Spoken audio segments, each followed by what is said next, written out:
राजगृह के पास स्थित शांत और पवित्र वेलुवन विहार में बुद्ध अपने शिष्यों के साथ निवास करते थे।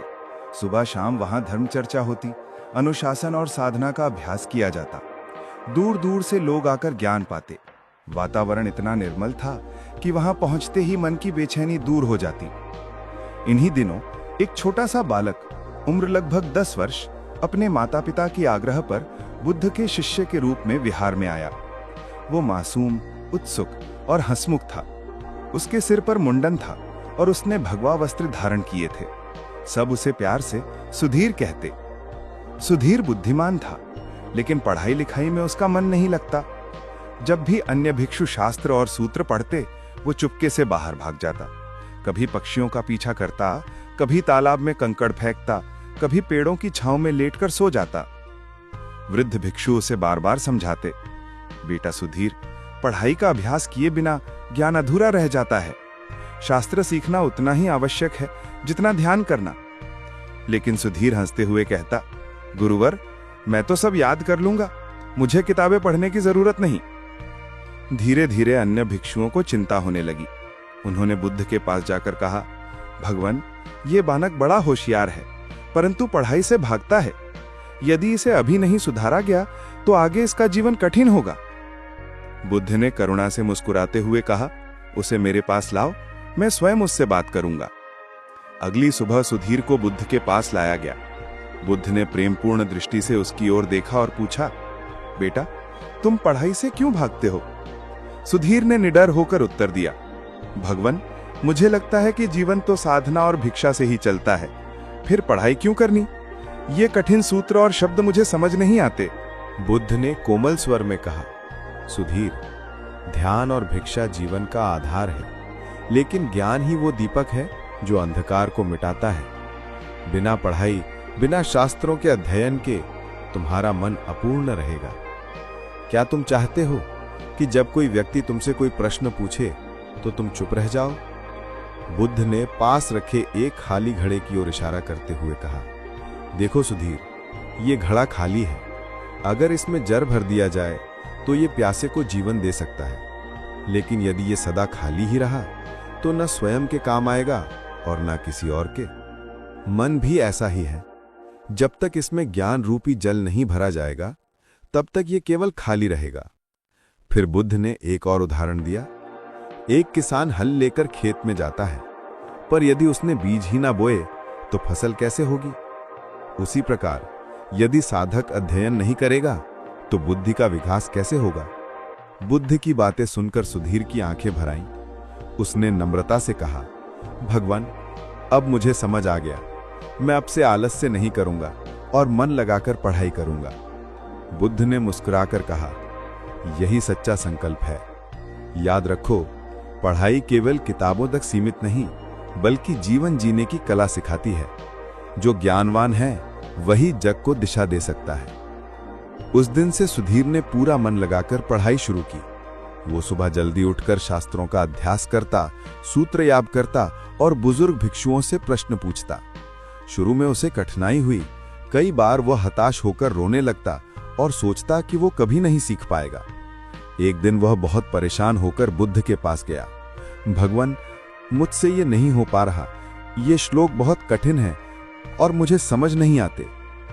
बुद्ध ने धैर्य से कहा, सुधीर, देखो उस बूंद को जो पत्थर पर गिर रही है।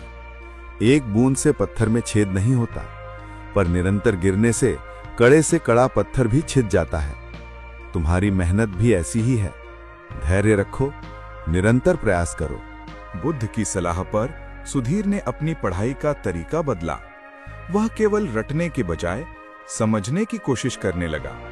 जब भी कोई कठिन बात आती, वह उसे दैनिक जीवन के उदाहरणों से समझने का प्रयास करता। धीरे धीरे उसकी समझ बढ़ने लगी। कुछ ही समय में वह इतना निपुण हो गया कि छोटे भिक्षुओं को भी पढ़ाने लगा। उसकी लगन देखकर सब चकित रह गए। वह अब केवल सूत्र और श्लोक ही नहीं, बल्कि उनका गहरा अर्थ भी समझने लगा था। एक दिन कुछ ग्रामीण बुद्ध से मिलने आए। उन्होंने कई जिज्ञासाएं प्रस्तुत की। भगवान, दुख क्यों होता है? कर्म का फल कैसे मिलता है? मोक्ष कैसे पाया जाता है? बुद्ध ने मुस्कुराकर सुधीर की ओर इशारा किया और कहा कि आज इन प्रश्नों का उत्तर सुधीर देगा। सुधीर पहले तो घबराया, लेकिन फिर उसने गहरी सांस लेकर आत्मविश्वास से एक एक प्रश्न का उत्तर दिया। उसकी वाणी में स्पष्टता थी और भावों में करुणा। ग्रामीण प्रसन्न होकर बोले, यह तो सचमुच अद्भुत है, इतना छोटा भिक्षु और इतना ज्ञानवान। सुधीर की सफलता के बाद बुद्ध ने उसे विशेष जिम्मेदारी दी। अब वो नए आने वाले शिष्यों को पढ़ाने में सहायता करता था। एक दिन एक ऐसा बालक आया जो बिल्कुल पहले के सुधीर जैसा था, पढ़ाई से भागता और केवल खेलने में मन लगाता। सुधीर ने उससे कहा, मित्र, मैं तुम्हें अपनी कहानी सुनाता हूं। और फिर उसने अपने पुराने दिनों का हाल बताया कि कैसे वह भी पढ़ाई से भागता था और कैसे बुद्ध की शिक्षा से उसका जीवन बदल गया। उस बालक पर सुधीर की बात का गहरा प्रभाव पड़ा। वह बोला, यदि तुम बदल सकते हो तो मैं भी बदल सकता हूं। इस तरह सुधीर का ज्ञान दूसरों के काम आने लगा। एक शांत शाम को सुधीर बुद्ध के पास बैठा था। वह अपने मन में सोच रहा था कि कैसे उसका जीवन बदल गया है। उसने बुद्ध से कहा, भगवान, अब मुझे समझ आता है कि पढ़ाई केवल किताबी ज्ञान नहीं है, यह तो जीवन जीने की कला है। जब मैं किसी की समस्या का समाधान बता पाता हूं, तो मुझे अनुभव होता है कि ज्ञान कितना शक्तिशाली है। बुद्ध ने प्रसन्न होकर कहा, बिल्कुल सही कहा सुधीर। ज्ञान वह खजाना है जो बांटने से बढ़ता है। तुमने न केवल स्वयं सीखा, बल्कि दूसरों को भी सिखाया। यही सच्ची शिक्षा का उद्देश्य है। अब पूरे विहार में सुधीर की एक अलग पहचान थी। वह उस छोटे भिक्षु के रूप में जाना जाता था, जो कभी पढ़ाई से भागता था, पर अब सबसे अच्छा छात्र और शिक्षक था। दूसरे गांव से भी लोग उससे मिलने आते। एक बार एक व्यापारी आया जो अपने पुत्र की शिक्षा को लेकर चिंतित था। उसने सुधीर से कहा, मेरा बेटा भी पढ़ाई से भागता है, तुमने कैसे अपने आप को बदला? सुधीर ने विनम्रता से उत्तर दिया, यह सब भगवान बुद्ध की कृपा है। उन्होंने मुझे समझाया कि ज्ञान सबसे बड़ा धन है। मैंने समझा कि पढ़ाई बोझ नहीं, बल्कि जीवन का आधार है। सुधीर ने सबके सामने प्रणाम करते हुए कहा, यदि मैं भगवान की शिक्षा न सुनता तो आज भी अज्ञान में भटक रहा होता।